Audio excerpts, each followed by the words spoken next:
What is going on, guys, and welcome back to a new video on my channel. It's late at night, it's actually nearly 10 p.m. in the evening after the PSGL race that already happened, and I hope you're not hearing my teammates or Jano screaming in the background because he's still streaming currently on Twitch.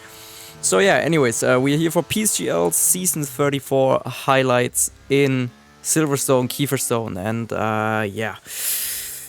I like this track a lot, and practice actually went quite well. The last 2 or 3 days in quali I was struggling a little bit for consistency. I was actually faster 2 days before the actual race day. So yeah, that was all a bit confusing, and it was predominantly in the first sector where I struggled a lot. And on race day also, the second and third one were not optimal, but the first one was like my kind of kryptonite, if you can say that. So we are in Q1 on the final run, I think, and we are actually, I was so surprised, and I think at least I know Danny as well, the grid was super tight. Like, I was expecting us to be very, very competitive anyways, but everyone was fighting for P1.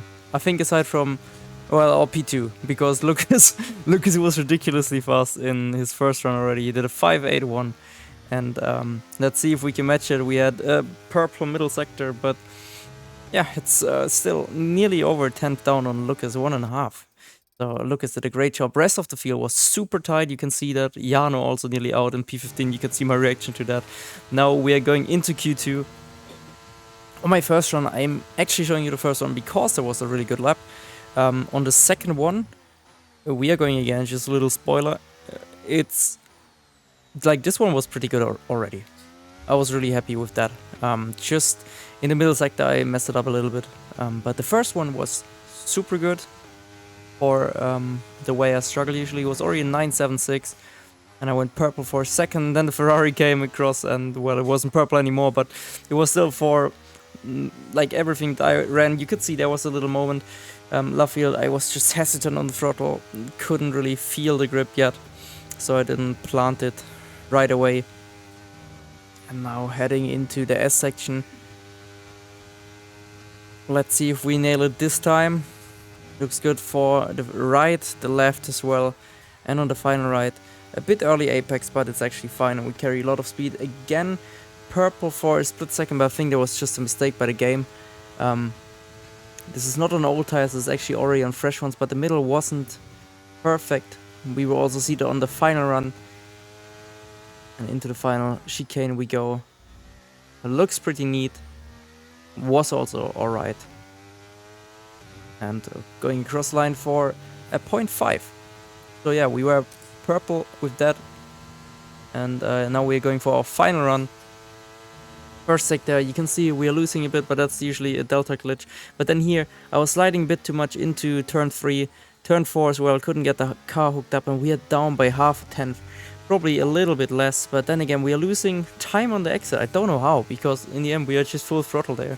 We didn't get any wheel spin, the angle was normal, and yeah, so pretty bad first sector compared to the first one, especially. And now in Luffield you will see, I know I can gain a lot here.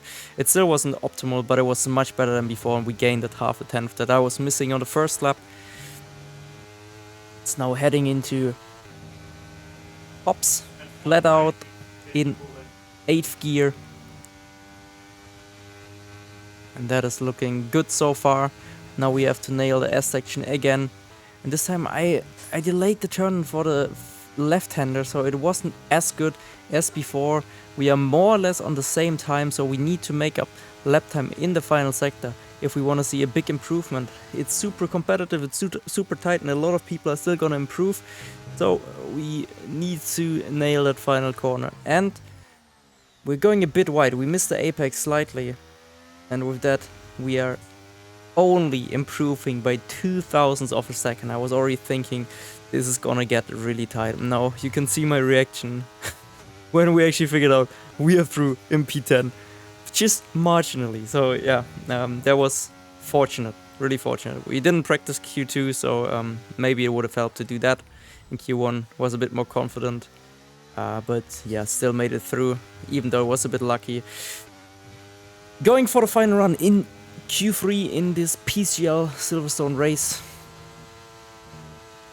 Heading into turn 3 again. Heavy braking. All nice and smooth, no big slides or anything. But again, it's just not as fast. But then again, we get good rotation on the exit. We also don't get any wheel spin. And with that, it's not really bad. It's actually going across the sector line. It's a 920, which is not horrible. And then over here, we also get the car planted quite early. There was a good love field. We also only had one set of fresh tires, so this is the one-shot quali again.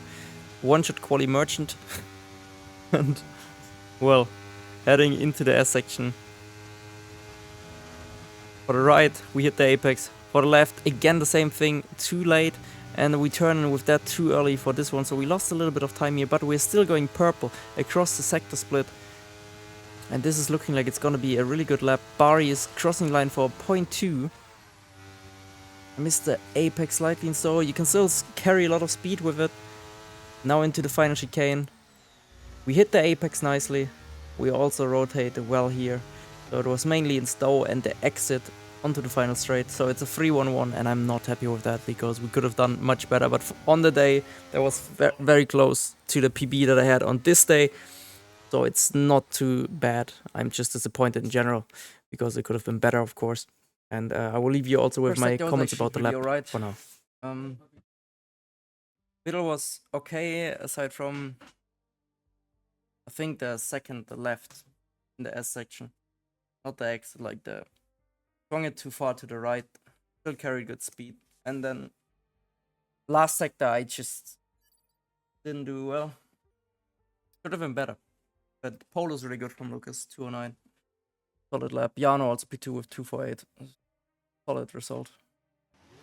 So now, heading into the race, it's finally time. 5 lights, and it's away we go.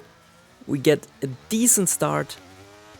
At least we're holding position, we're not gaining much. Otis is getting bunched up here, so I'm looking already at seeing where is he gonna position himself. And we're doing the opposite, of course, going for the outside line, which is gonna turn to the inside 4-4. He will have a better exit because he can take more of a swing around the corner. But it's fairly similar. I tried to push him as much as I could onto the curb. And yeah, with the ERS and slipstream, he gets along a little bit further, and we are taking an opportunity to go down the inside of Barry Berman, but well, this did not work out at all. And I'm not gonna waste you guys' time. So this is the shorter video. You probably already expected something stupid to happen. I was really disappointed, and I will leave you with my thoughts about the incident in a second. I still stay by that. So yeah, we finished last on track. It was a really boring race, so I'm not gonna show you that. This was my race highlight. So yeah, enjoy my comments and leave also your thoughts in the comments down below, what you think about the incident, and be please mindful about what you say and peaceful to all of the competitors. See you in the next one. Peace. I mean, don't get me wrong, that I still sent it in here was a bit late, the initial thing. But at this point, Bari is fully aware. So I think,